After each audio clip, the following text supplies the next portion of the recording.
1991 का ऐसा ही दिन था जब हमने एक स्वप्न देखा और हमने ऐसी बात कही जो शायद 700 वर्षों के इतिहास में पहली बार कही। और ये बात सुनने के आदी नहीं थे वो लोग जो हमसे उम्र में, अनुभव में बड़े थे। इसलिए हमारी बात जब हवा में निकली, गूंजी, फैली और पूरी दुनिया में फैल गई तो हमारे कुछ बुजुर्ग घबरा गए कि दिन न रोज न, क्योंकि सही था।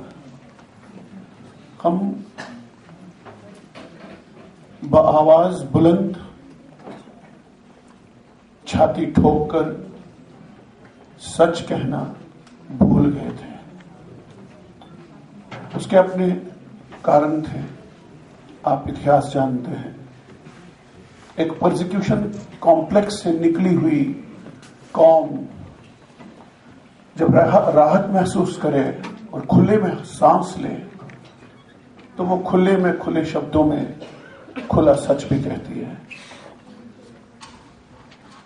हमने कहा कि ये 7वां बड़ा विस्थापन है, 7वां बड़ा देशांतरण है। और कब तक? इसका कोई समाधान होना चाहिए और ऐसा समाधान कि 8वां न हो। जिसे कश्मीरी में कहें कि सत्यम गोसासुम पतिम। ऐसा कौन सा रास्ता है? 2 रास्ते थे तब। या पराजय को स्वीकार करो और पूरे देश में, विदेश में, संसार में फैल जाओ और मौज करो, या था कि नहीं, इस माइग्रेशन को टैक्टिकल रिट्रीट बनाओ जैसे सेनाएं करती हैं। माओ जेतुंग ने रेड बुक में कहा था, retreat when enemy is attacking, attack when enemy is retreating. तो टैक्टिकल रिट्रीट में क्या हम बदल सकते हैं अपनी माइग्रेशन को? और उस समय जब ये बात की तो यकीन मानिए बुजुर्गों से बात नहीं कर सके हम। हमने बात की अपनी उम्र से छोटे बच्चों की। तब मैं भी युवा ही था। और जो बात हमने की कि कब तक आप किसी की मर्जी पर जियोगे, कब तक आप दबकर जियोगे, कब तक आप अपने सच को नहीं कह पाओगे, कब तक आप सर झुका के चलोगे, कब तक आप गाली सुनकर अनसुना करते चलोगे, कब तक आप अपना अपमान देखकर अनदेखा करके चलोगे। चलो, ऐसे चलो कि तुम्हारा चलना दिखाई दे संसार को। बोलो, ऐसे बोलो कि तुम्हारा बोलना सुनाई दे सारे संसार को। कहो ऐसे कि जैसे कहा जाता है स्वाभिमान से कि we will give our enemy the hell। हम नहीं मानेंगे अपनी पराजय, क्योंकि जब आप पलट कर देखोगे अपना इतिहास जिसे लिखा नहीं गया है हमारी दृष्टि से, कौन सा इतिहास? रेजिस्टेंस मूवमेंट का इतिहास। इन 600-700 सालों में कश्मीरी पंडितों ने एक रेजिस्टेंस मूवमेंट लॉन्च की है, चलाई है, टूटी है, हारे हैं, फिर भी फिर उठे हैं। और फिर उठने में कुछ पीढ़ियां आई होंगी सामने, कुछ उनमें से जननायक, कुछ नेता उभरे होंगे।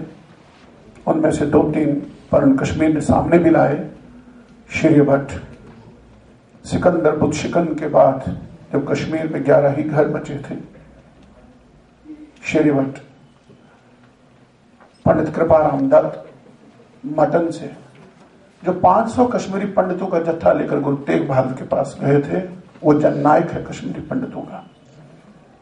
अफगानों के समय में जो आज तालिबान आप देख रहे हैं, ये तालिबान रूल कश्मीर में भी था और उसके खिलाफ कश्मीरी पंडितों में ही एक जननायक उठे जिन्हें हम बीरबलधर कहते हैं।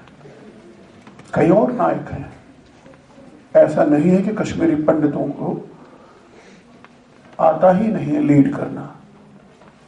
लीड करने नहीं दिया गया इतिहास ने। जब कश्मीरी हिंदू अपनी पूरी प्रज्ञा के साथ, अपने पूरे परिप्रेक्ष्य और सोच के साथ किसी भी क्षेत्र में जाए तो वो वहां भट्ट कहलाता है। मेरे मित्रों, यहां कुछ गैर कश्मीरी मित्र भी हैं। पंडित हमें संसार कहता है, हम आपस में पंडित नहीं कहते एक दूसरे को। हम ये नहीं कहते कि पंडितों को ये करना चाहिए, पंडितों को वो करना चाहिए। ऐसा नहीं करना चाहिए। पंडित हमारे बुजुर्गों की मेधा, उनकी कंट्रीब्यूशन हर फील्ड में को देखते हुए संसार ने कहा तो पंडित लोग हैं। हम हैं भट्ट। अंग्रेजी में BHAT लिखते हैं आप, वो BHATT है, भट्ट। और भट्ट का अर्थ क्या है? भट्ट है, संस्कृत में जब से अंग्रेजी में ले आएंगे तो यह होता है द एक्सपर्ट, द डीन। किसी भी फैकल्टी का डीन भट्ट है। विद्या में जाएगा तो आप कहते हैं यार ये बड़ा उद्भट विद्वान है, भट्ट जैसा विद्वान है। सेना में जाएगा तो ये तो बड़ा भट्ट नायक है। भट्ट नायक नहीं, ललितादित्य मुक्तापीड़ का chief of the army staff Bhatt Nayak, Bhattarka, भट्टों में भट्ट। ये हमारी ट्रेडिशन है। आप सिकंदर के बारे में जानते हैं, आप समुद्रगुप्त के बारे में जानते हैं। संसार ललितादित्य मुक्तापीड़ के बारे में कम जानती है, जिन्हें कश्मीर में जन्म लिया। पूरे इस आज के भारतवर्ष को विजित करके उसके बाद चाइना तक गए। चाइना के बाद ये आपका सेंट्रल एशिया और टर्को मंगोल, वहां लड़ते लड़ते शहीद हो गए। ये ललितादित्य मुक्तापीड़ थे। ललितादित्य कारकोट वंश के थे, और कारकोट नाग जो यहां अनंतनाग के लोग हैं वो जानते हैं। जब 712 में मोहम्मद बिन कासिम ने हिंदुस्तान की धरती पर आकर पहली सिंध पर, राजा दाहिर थे तो दस्तक दी। अरब इन्वेजन ऑफ इंडिया जो था उसमें राजा दाहिर पराजित हुए, लेकिन कहते हैं कि राजा दाहिर ने कहा अंत में पराजित होते होते, कहा काश कश्मीर नरेश इस भूमंडल पे होते। आप ढेर नहीं करते यहां आने का। कौन था कश्मीर नरेश 712 के आसपास? और वो कहां था, क्यों नहीं था भारत में? वो चीन में था। विजय करते करते वही था ललितादित्य मुक्तापीड़, जिसकी आप संतानें हैं, जो हमारी इनहेरिटेंस है। किसने कहा कि आप कुछ नहीं कर सकते? किसने कहा कि आज की राजनीति की बात छोड़िए कि आपके पास वोट बैंक नहीं है, आप कुछ नहीं हो? मित्रों, आपके पास वोट नहीं है तो क्या आप यहां के नागरिक ही नहीं हो? आपका अधिकार नहीं है। अगर हम वोट बैंक नहीं है तो पिछले 23 साल से क्यों नहीं कर पा रही है केंद्र सरकार साबित कि कश्मीर में नॉर्मलसी है? क्योंकि फैक्टोरियल इंपॉर्टेंस किसके हाथ में है? कश्मीरी भट्टों के हाथ में। उनके हाथ में बंदूक है, उनके हाथ में सत्ता है, उनके हाथ में पावर है, उनके हाथ में राजनीति है, उनके हाथ में मीडिया है, उनके हाथ में सब कुछ है। आपके हाथ में एक तुर्क का यक्का है, तो कुछ नहीं कर सकते। उनके सभी कंड्यूसिव हालात, नॉर्मलसी वो, और आपकी एक आवाज से कट जाता है सारा, क्योंकि आप बाहर हो। तो जब तक ये कश्मीरी भट्ट वापस नहीं जाता, वहां रह नहीं पाता ठीक से। जैसे आप यहां दिल्ली में रह रहे हैं, सर ऊंचा करके, अपने को दिल्ली का भी कहते हैं, आपको हिंदुस्तानी कहते हैं। जब तक उन शर्तों पे आप वापस नहीं जाते तो नॉर्मलसी नहीं है। क्योंकि इक्का जो है ना, तुरुप का, वो आपके हाथ में है।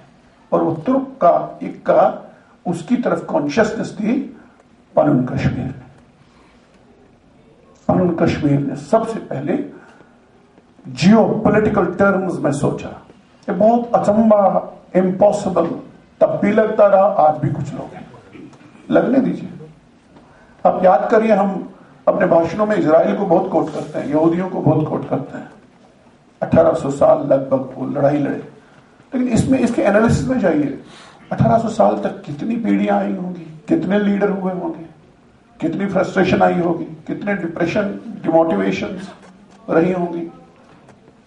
अंदर की जो बात है, जो उनका पर्पस था, वो पर्पस को जिंदा बनाए रखे। और इस पर्पस को चलते चलते आप कई कई प्रोफेशंस में जाइए, कोई बात नहीं है।